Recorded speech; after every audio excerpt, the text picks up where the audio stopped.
Welcome to A1 Telugu first news. ముందుగా headlines చూద్దాం. జయ జయ హే తెలంగాణ గీత రచయిత అందశ్రీ ఇక లేరు.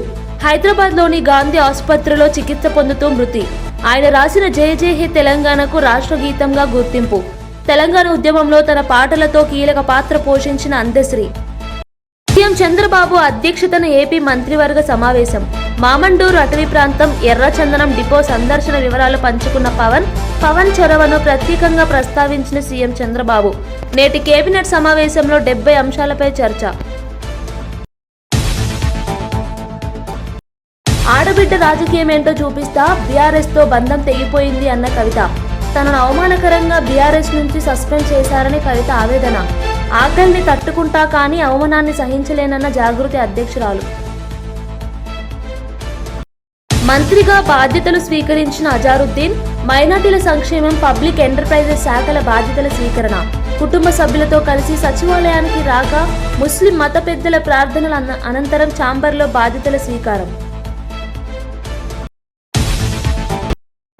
ఐటీ ఆటో షేర్ల జోరు. 3 రోజుల నష్టాలకు బ్రేక్. లాభాల బాట పడిన సూచీలు. 319 పాయింట్లు ఎగబాకిన సెన్సెక్స్. అమెరికా పరిణామాలతో సానుకూలత. ఐటీ ఆటో రంగాల షేర్లలో కొనుగోలు మద్దతు. ఆంధ్రప్రదేశ్ మంత్రివర్గ సమావేశంలో డిప్యూటీ సీఎం అటవీ శాఖ మంత్రి పవన్ కళ్యాణ్ పనితీరుపై ముఖ్యమంత్రి చంద్రబాబు, సహచర మంత్రులు ప్రశంసలు కురిపించారు. పవన్ పనితీరు ఎంతో స్ఫూర్తిదాయకంగా ఉందని అభినందించారు.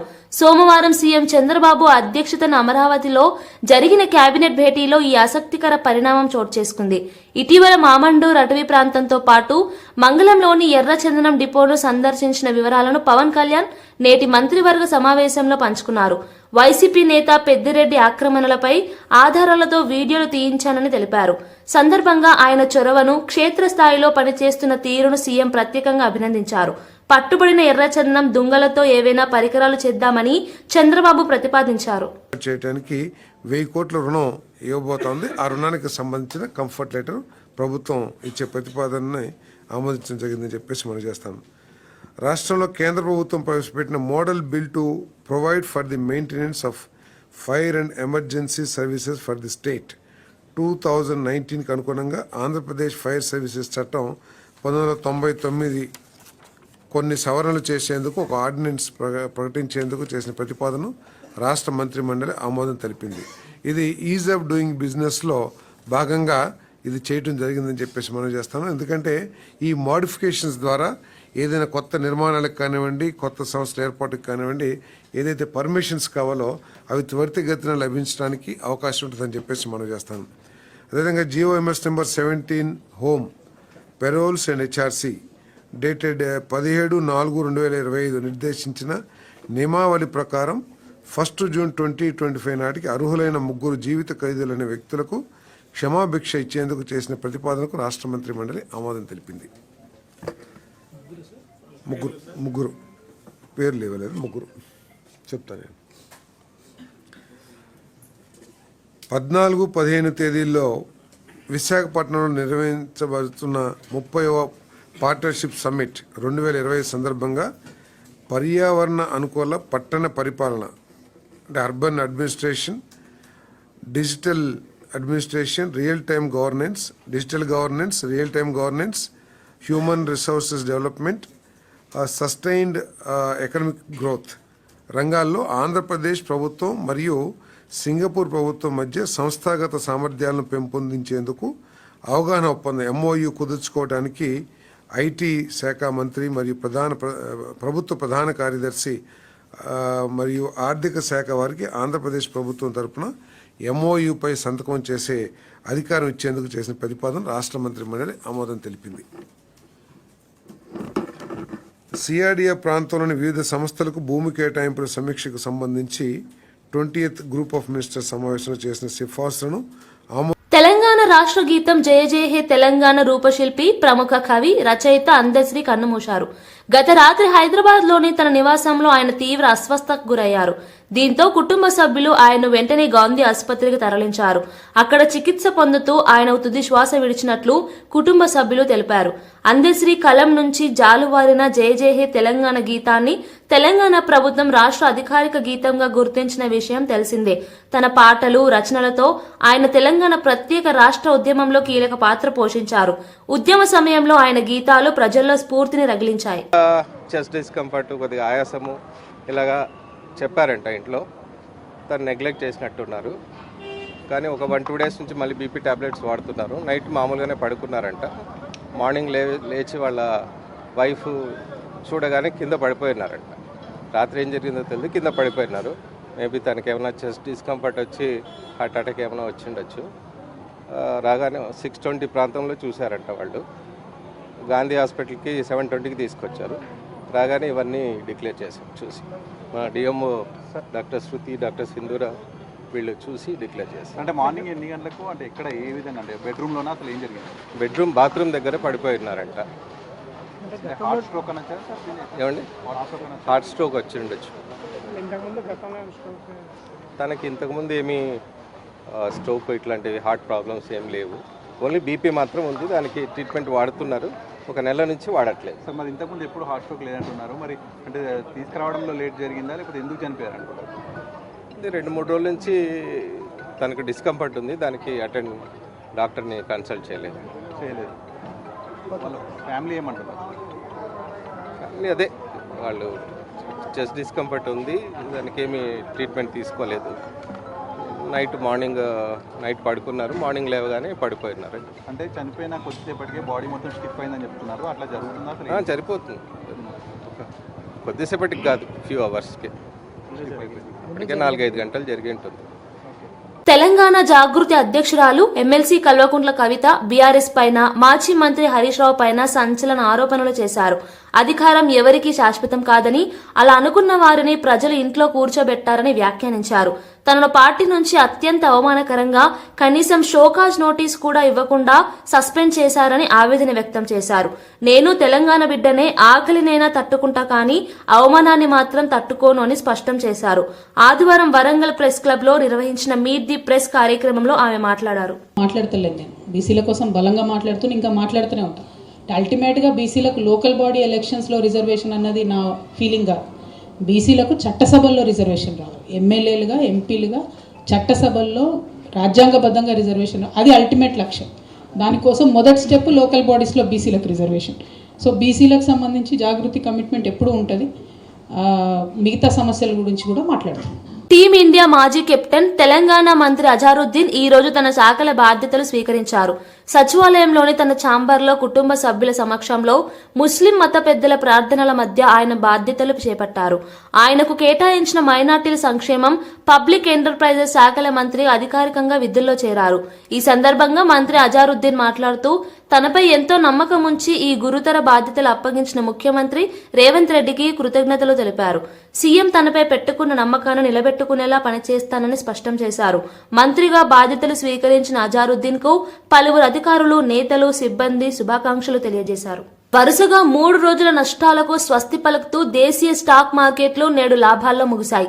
ఐటీ, ఆటో, ఎంపిక చేసిన బ్యాంకింగ్ షేర్లలో కొనుగోళ్ల మద్దతు, అమెరికా ప్రభుత్వ షట్డౌన్ సమస్య త్వరలో పరిష్కారం కావచ్చన్న సానుకూల అంచనాలు సూచీలకు కలిసొచ్చాయి. ట్రేడింగ్ ముగిసే సమయానికి బీఎస్సీ సెన్సెక్స్ 319 పాయింట్లు లాభపడి 83,535.35 వద్ద స్థిరపడింది. మరోవైపు ఎన్ఎస్సీ నిఫ్టీ 82 పాయింట్ల వృద్ధితో 25,574.35 వద్ద ముగిసింది. ఉదయం ఫ్లాట్ గా ప్రారంభమైన సెన్సెక్స్ ట్రేడింగ్ మధ్యలో టెక్, ఆటో షేర్లలో భారీ కొనుగోలు కారణంగా దాదాపు 500 పాయింట్లు ఎగబాకి ఇంట్రా డేలో 83,754.49 గరిష్టాన్ని తాకింది.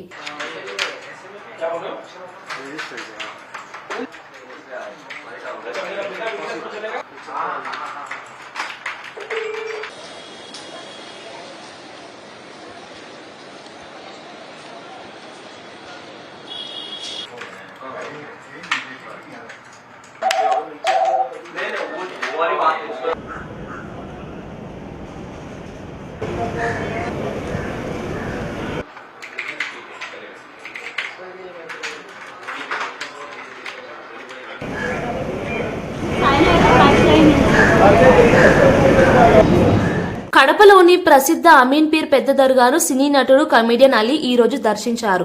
దర్గాలో జరుగుతున్న వార్షిక ఉరుసు ఉత్సవాల్లో ఆయన పాల్గొని ప్రత్యేక ప్రార్థనలు చేశారు.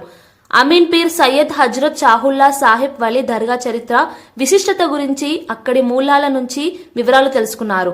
అనంతరం భక్తులతో కలిసి దర్గా ప్రాంగణంలో నిర్వహించిన ఖవ్వాలి కార్యక్రమంలో పాల్గొని భక్తి సంగీతాన్ని ఆస్వాదించారు.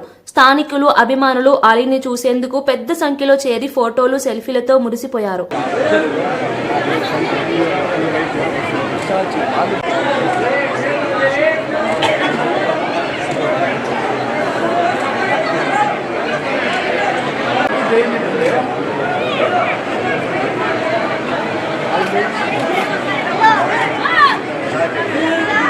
ఈ రోజున కడపలో ప్రతి సంవత్సరం ఈ గంధం ఉత్సవం జరుగుతుంటుంది. కడపలో దర్గా అంటే ప్రసిద్ధి. కుల మతాల అతీతంగా చాలామంది ఈ దర్గాని దర్శించుకుంటుంటారు. చాలామంది నార్త్ నుంచి, సౌత్ నుంచి, అలాగే తమిళనాడు నుంచి, కేరళ నుంచి, అండ్ అలాగే ఇక్కడికి వచ్చిన యాక్టర్స్ అవ్వచ్చు, పొలిటీషియన్స్ అవ్వచ్చు, సెలబ్రిటీస్ అవ్వచ్చు, ఇండస్ట్రియలిస్టులు అవ్వచ్చు. సో ఈ దర్గా మీద ఉన్న ఒక నమ్మకంతో ఈరోజు ఇక్కడ రావడం జరిగింది. అలాగే 6, 7, 8, 9 ఈ రోజున లాస్ట్ డే ఈ ఉత్సవానికి నన్ను గెస్ట్గా పిలవడం నిజంగా చాలా ఆనందంగా ఉంది. ఇది 15 సంవత్సరాల తర్వాత మళ్ళీ ఈ గంధం ఉత్సవానికి రావటం అనేది నిజంగా చాలా ఆనందంగా ఉంది. అండ్ ఇంత అద్భుతమైన అవకాశం ఇచ్చినందుకు అమీన్ గారికి నేను చాలా అభినందిస్తున్నాను. చాలా థ్యాంక్స్. అండ్ అలాగే అంతేకాకుండా కొన్ని వేల మంది చాలా ఊళ్ళ నుంచి వచ్చి దర్శించుకుంటుంటారు కడపలో ఈ దర్గా. అలాగే నెల్లూరులో బారా షహీదు, అలాగా నెంబర్ ఆఫ్ దర్గాలు మనకి ఉన్నాయి ప్రసిద్ధి. అండ్ డెఫినెట్గా ఇక్కడ ఏదైతే మనసులో అనుకుంటారో అవి తీరుతాయి. సో అందరికీ ఈ సందర్భంగా ధన్యవాదాలు చెప్పుకుంటున్నాను.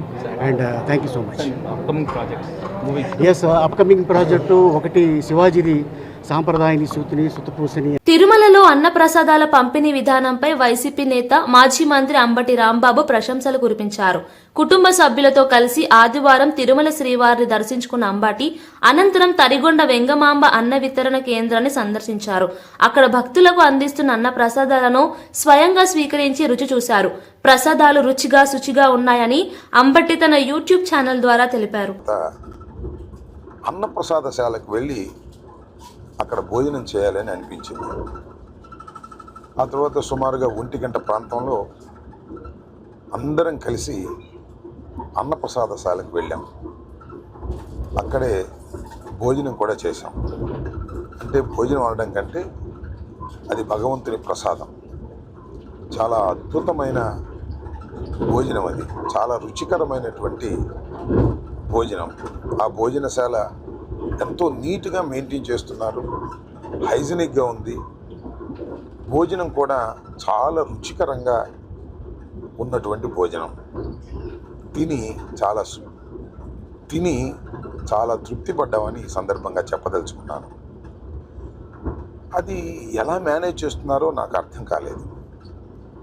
రోజుకి కనీసం 90,000 మందికి అక్కడ భోజన సదుపాయాలు ఏర్పాటు చేస్తారు. సరే, ఇంకా కొన్ని సందర్భాల్లో, ప్రత్యేకమైన సందర్భాల్లో, బ్రహ్మోత్సవాలు ఇంకా రష్గా ఉన్న సందర్భాల్లో 1,30,000 నుంచి 1,40,000 వరకు కూడా భక్తులు భోంచేసేటటువంటి అవకాశం అక్కడ ఉంటుంది. చాలా సందర్భాల్లో అలా భోజనం కూడా చేస్తున్నారు. రుచికరంగా భోజనం పెట్టడమే కాకుండా చాలా శుభ్రమైనటువంటి భోజనాన్ని పెడుతున్నారు. దీనికి దేశవ్యాప్తంగా అనడం కంటే ప్రపంచవ్యాప్తంగా ఉన్నటువంటి వెంకటేశ్వర స్వామి భక్తులు చందాల రూపంలో ట్రస్ట్కి ఇస్తున్నారు. నాకు తెలిసిన సమాచారం ప్రకారం 2,700 కోట్ల రూపాయలు ఇవాళ అక్కడ అక్యూములేట్ అయి ఉంది.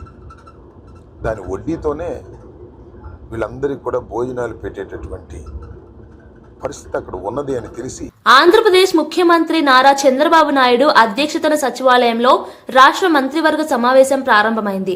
ఈ సమావేశంలో మొత్తం 70 అజెండా అంశాలు చర్చకు రానున్నాయి.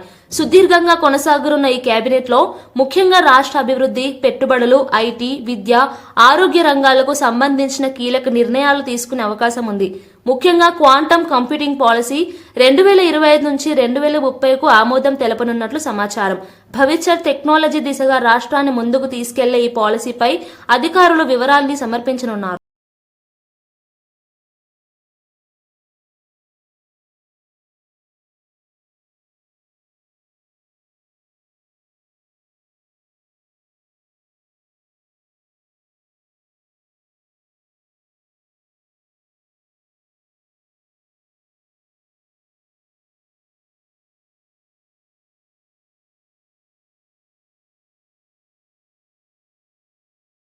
పల్నాడు జిల్లాలో రోడ్డు ప్రమాదం త్రుటిలో తప్పింది. హైదరాబాద్ నుంచి బాపట్ల వైపు వెళ్తున్న ఒక ప్రైవేట్ ట్రావెల్స్ బస్సు రాజుపాలెం మండలంలోని రెడ్డిగూడెం దగ్గర అదుపు తప్పి ప్రక్కకు వరిగింది. రోడ్డు పనుల కోసం ఏర్పాటు చేసిన భారీ పైపులకు తగిలి బస్సు నిలిచిపోయింది. ఆ సమయంలో బస్సులో సుమారు 30 మంది ప్రయాణికులున్నారు. అదృష్టవశాత్తు ఎవరికీ గాయాలు కాకుండా అందరూ సురక్షితంగా బయటపడ్డారు. అత్యవసర ద్వారం ద్వారా ప్రయాణికులు బయటకు వచ్చారు. ఘటన జరిగిన వెంటనే స్థానికులు, పోలీసులు అక్కడికి చేరుకుని సహాయ చర్యలు చేపట్టారు. ప్రముఖ రచయిత, కవి అందశ్రీ మృతి పట్ల ఆయన స్వగ్రామం సిద్దిపేట జిల్లా రేబర్తిలో విషాద ఛాయలు అలుముకున్నాయి. ఆయన మరణ వార్త తెలిసిన వెంటనే గ్రామస్తులు, అభిమానులు తీవ్ర దిగ్భ్రాంతి వ్యక్తం చేశారు. పల్లెటూరులో పశువుల కాపరిగా జీవితం ప్రారంభించిన అందశ్రీ తన ప్రతిభతో తెలుగు సాహిత్యం లోకంలో ప్రత్యేక స్థానాన్ని సంపాదించారు. తెలంగాణ భాష, సంస్కృతి, మట్టి మనసుకు ప్రతిబింబంగా ఆయన రచనలు నిలిచిపోయాయని గ్రామస్తులు గుర్తు చేశారు. తాము చూసిన అందశ్రీ ఎప్పుడూ సరళతతో, ఆప్యాయతతో మెలిగేవారని చెప్పారు. అందే కుటుంబం అనేది చాలా పెద్ద కుటుంబం. ఆ కుటుంబంలో నుంచి జన్మించిన వ్యక్తి అందశ్రీ గారు. అందశ్రీ గారు ఫస్ట్ జీవిత గమనం స్టార్ట్ అయింది. ఫస్ట్ జీతం ఉన్న వ్యక్తి. జీతం తర్వాత ఆయనే ఈ బస్సుల కాడికి పోయి నాగలు దున్ని ఈ పల్లెన్నీకు వందనాలమ్మ పాట అక్కడి నుంచే స్టార్ట్ అయింది. 25 ఏళ్ళ వయసులోనే ఆయన పాట స్టార్ట్ చేసి కళాకారునిగా ఎదిగిండు. ఆ తర్వాత పూజారి మళ్ళీ ఆయనటనే అక్కడ జీతం ఉన్నాడు. అక్కడి నుంచి మేస్త్రి పనికి హైదరాబాద్ అని పోయిండు. మేస్త్రి పని పోయిన తర్వాత అక్కడి నుంచి చిన్నగా పాటలు రాసుకుంటూ, కవితం రాసుకుంటూ ఈ జీవిత గమ్యం మొదలైపోయింది. ఆయన మరణం మాకు చాలా బాధాకరమైన విషయం. అందశ్రీ గారు చనిపోవడం బాధాకరమైన విషయం. ఈరోజు మా ఊర్లో ఉన్నటువంటి గ్రామస్తులందరూ బాధపడుతున్నారు. అందశ్రీ ఒక మామూలు వ్యక్తి నుంచి 2 రాష్ట్రాల స్థాయికి కవిగా ఎదిగి జయ జయ తెలంగాణ రాసి తెలంగాణ గీతానికి కారకుడైనటువంటి మా అందశ్రీ చనిపోవడం మాకు బాధాకరమైన విషయం. ఆయనే ఫస్ట్ జీతం ఉండి, పసుల కాడ జీతం ఉండి, చదువు లేదు, ఏం లేదు. ఆయనకు సహజ సిద్ధంగా ఈ కవిత్వం అనేది సిద్ధించింది. ఆయన తాపే మేస్త్రి ద్వారానే మేస్త్రి పని చేసుకుంటేనే ఈ పాటలు అల్లిక చేసి దాని ద్వారా ఆయనే అంచెలంచెలుగా ఎదిగి ఈరోజు రాష్ట్ర స్థాయి కాదు 2 తెలుగు రాష్ట్రాలకు ఒక ప్రముఖ కవిగా ఎదిగినటువంటి విషయం అందరికీ తెలిసిందే. అలాంటి వ్యక్తి అప్పుడు తెలంగాణ ఉద్యమం మొదలైనప్పుడు తెలంగాణ ఉద్యమంలో కూడా కీలక పాత్ర వహించి అందులో పాటలు రాసి తెలంగాణ ఉద్యమానికి దోహదపడినటువంటి వ్యక్తి కూడా అందశ్రీ అని చెప్పొచ్చు. అందశ్రీ గారు అత్యంత బీద కుటుంబంలో పుట్టినటువంటి వ్యక్తి. ఆయనే అంచెలంచెలుగా ఎదిగి స్థాయికి ఎదిగి ఈరోజు మరణించడం అనేది చాలా బాధాకరమైన విషయం. దీనికి మేము అందరం గ్రామస్తులం ఈరోజు ఈ ఊళ్ళోనే ఉంటున్నాం. ఆయనని ఇక్కడికి తీసుకొస్తారా అనే ఒక ఆలోచన విధానంతోనే ఉంటున్నాం, ఒక ఆశతోనే ఉంటున్నాం. మేము ఆయనకు ప్రగాఢ సానుభూతి మా గ్రామం తరఫున మేము తెలియజేస్తున్నాం. జూబ్లీహిల్స్ ఉప ఎన్నికలో తాయిలాల పంపిణీపై తెలంగాణ రాష్ట్ర సమితి ఎన్నికల సంఘానికి ఫిర్యాదు చేసింది. కాంగ్రెస్ నేతలు డబ్బులు, మద్యం, చీరలు విచ్చలవిడిగా పంపిణీ చేస్తూ ఓటర్లను ఆకర్షిస్తున్నారని ఆరోపించింది. ఈ విషయాన్ని బీఆర్ఎస్ నాయకుడు హరీష్ రావు తీవ్రంగా విమర్శించారు. తాయిలాల ద్వారా ప్రజాస్వామ్యాన్ని దెబ్బతీసే ప్రయత్నం జరుగుతోందని, పోలీసులు ఈ ఘటనలను చూసి చూడనట్లు వ్యవహరిస్తున్నారని ఆయన మండిపడ్డారు. సమస్యాత్మక కేంద్రాల వద్ద కేంద్ర బలగాలను పెంచాలని, ఓటింగ్ రోజున సక్రమంగా పర్యవేక్షణ ఉండాలని ఎన్నికల సంఘానికి విజ్ఞప్తి చేసినట్లు తెలిపారు. ఎప్పుడు టైం దొరకలేదా నీకు? నువ్వు ఆ రోజు ఎన్నికల ముందు ఏం చెప్పావు? మొదటి అసెంబ్లీలోనే 6 గ్యారంటీలకు చట్టబద్ధత కల్పిస్తామని ఆ రోజు ప్రజల ముందు చెప్పారు. ఎన్ని అసెంబ్లీ సమావేశాలు జరిగాయి, ఎన్ని కేబినెట్ మీటింగులు జరిగాయి, ఏ ఒక్క రోజు 6 గ్యారెంటీల మీద చర్చించకపోతివి. ఇవాళ 6 గ్యారెంటీలు యాదికి వచ్చినాయా నీకు? అంటే నీకు చెమటలు పట్టినాయి. నీకు ఇవాళ గల్లీ తిరుగుతున్నావు, మోకాళ్ళ మీద తిరుగుతున్నావు బిడ్డ. నువ్వు ఇవాళ 6 గ్యారెంటీల మీద రివ్యూ చేస్తున్నావు అంటేనే నువ్వు ఓటమిని అంగీకరించినవు. 6 గ్యారెంటీల మీద 2 ఏళ్లలో ఎందుకు రివ్యూ చేయలేదు? 100 రోజుల్లో 6 గ్యారెంటీలని ప్రజలకు హామీ ఇచ్చి 700 రోజులు గడుస్తుంటే ఎన్నడూ రివ్యూ ఎందుకు చేయలే? ఇవాళనే నువ్వు రివ్యూ చేస్తున్నావంటే ముఖ్యమంత్రి ఇంకా ఓటర్లను మభ్యపెట్టడానికి, ఓటర్లను మోసపుచ్చడానికి ముఖ్యమంత్రి ఇంకా డ్రామాలు ఆడుతున్నాడు. ముఖ్యమంత్రి ఇవాళ ఏ రకంగా దివాలాకోరు రాజకీయాలు చేస్తున్నాడో రాష్ట్ర ప్రజలకు, జూబ్లీ హిల్స్ ప్రజలకు అర్థమైతా ఉంది. నువ్వు ఇంకా ఎన్ని డ్రామాలు ఆడినా, ఎన్ని నాటకాలు ఆడినా జూబ్లీ హిల్స్ ప్రజలు నిర్ణయించుకున్నారు. వాళ్ళు న్యాయబద్ధంగా, ఆత్మసాక్షిగా వాళ్ళు ఓటు వేస్తారు. సో ఇవన్నీ కూడా ఎలక్షన్ కమిషన్ దృష్టికి మేము తీసుకుపోవడం జరిగింది. బులెటిన్ ముగించే ముందు హెడ్లైన్స్ మరోసారి చూద్దాం. జయ జయ హే తెలంగాణ గీత రచయిత అందశ్రీ ఇక లేరు. హైదరాబాద్ లోని గాంధీ ఆసుపత్రిలో చికిత్స పొందుతూ మృతి. ఆయన రాసిన జయ జయ హే తెలంగాణకు రాష్ట్ర గీతంగా గుర్తింపు. తెలంగాణ ఉద్యమంలో తన పాటలతో కీలక పాత్ర పోషించిన అందశ్రీ. సీఎం చంద్రబాబు అధ్యక్షతన ఏపీ మంత్రివర్గ సమావేశం. మామండూరు అటవీ ప్రాంతం ఎర్రచందనం డిపో సందర్శన వివరాలు పంచుకున్న పవన్ చొరవను ప్రత్యేకంగా ప్రస్తావించిన సీఎం చంద్రబాబు. నేటి కేబినెట్ సమావేశంలో 70 అంశాలపై చర్చ. ఆడబిడ్డ రాజకీయమేంటో చూపిస్తా, బీఆర్ఎస్ తో బంధం తెగిపోయింది అన్న కవిత. తనను అవమానకరంగా బీఆర్ఎస్ నుంచి సస్పెండ్ చేశారని కవిత ఆవేదన. ఆకలిని తట్టుకుంటా కానీ అవమానాన్ని సహించలేనన్న జాగృతి అధ్యక్షురాలు. మంత్రిగా బాధ్యతలు స్వీకరించిన అజారుద్దీన్. మైనార్టీల సంక్షేమం, పబ్లిక్ ఎంటర్ప్రైజెస్ శాఖల బాధ్యతల స్వీకరణ. కుటుంబ సభ్యులతో కలిసి సచివాలయానికి రాక ముస్లిం మత పెద్దల ప్రార్థనల అనంతరం ఛాంబర్లో బాధ్యతల స్వీకారం. ఐటీ, ఆటో షేర్ల జోరు. 3 రోజుల నష్టాలకు బ్రేక్. లాభాల బాట పడిన సూచీలు. 319 పాయింట్లు ఎగబాకిన సెన్సెక్స్. అమెరికా పరిణామాలతో సానుకూలత. ఐటీ, ఆటో రంగాల షేర్లలో కొనుగోలు మద్దతు. ఇవి ఈ బులెటిన్ విశేషాలు. చూస్తూనే ఉండండి A1 తెలుగు ఫస్ట్ న్యూస్.